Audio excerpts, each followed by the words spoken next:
India में elections होने जा रहे हैं। कई स्टेट्स जैसे वेस्ट बंगाल, असम एक्सेट्रा, इनमें अब इलेक्शन होने जा रहे हैं।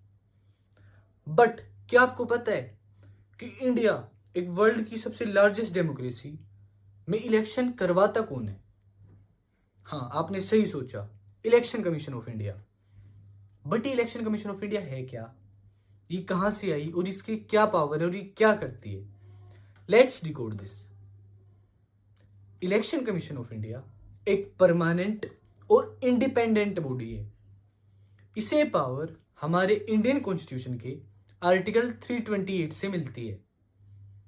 आर्टिकल 328 बोलता है कि इलेक्शन कमीशन ऑफ इंडिया के पास पावर है नेशनल इलेक्शन कराने की, स्टेट लेजिस्लेचर की इलेक्शन कराने की, प्रेसिडेंट की इलेक्शन कराने की और वाइस प्रेसिडेंट की इलेक्शन कराने की। But national election commission of India local elections जैसे पंचायत और म्यूनिसिपैलिटी की इलेक्शन नहीं कराता। उसका इलेक्शन स्टेट इलेक्शन कमीशन देखती है। पहले इलेक्शन कमीशन सिर्फ एक सिंगल पर्सन बॉडी होती थी जिसको चीफ इलेक्शन कमिश्नर बोला जाता था। बट 1989 में वर्कलोड काफी ज्यादा बढ़ गया बिकॉज जो वोटिंग की एज थी वो 21 से घटाकर 18 ईयर्स कर दी गई। इस वजह से प्रेसिडेंट ने 2 और इलेक्शन कमिश्नर्स की अपॉइंटमेंट कर दी। बट फिर 1990 में इन 2 एक्स्ट्रा इलेक्शन कमिश्नर्स की पोस्ट को अबोलिश कर दिया गया।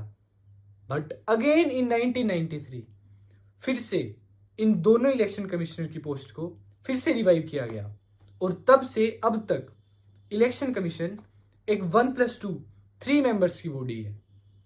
इंटरेस्टिंग बात, हमारा Indian constitution chief election commissioner या फिर इलेक्शन कमिश्नर की क्वालिफिकेशन के बारे में कोई बात नहीं करता।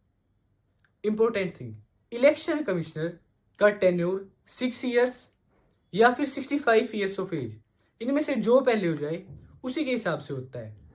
इंडिया में chief election commissioner supreme court के जज के इक्वल माना जाता है। उसे सेम सैलरी और अलाउंस मिलते हैं।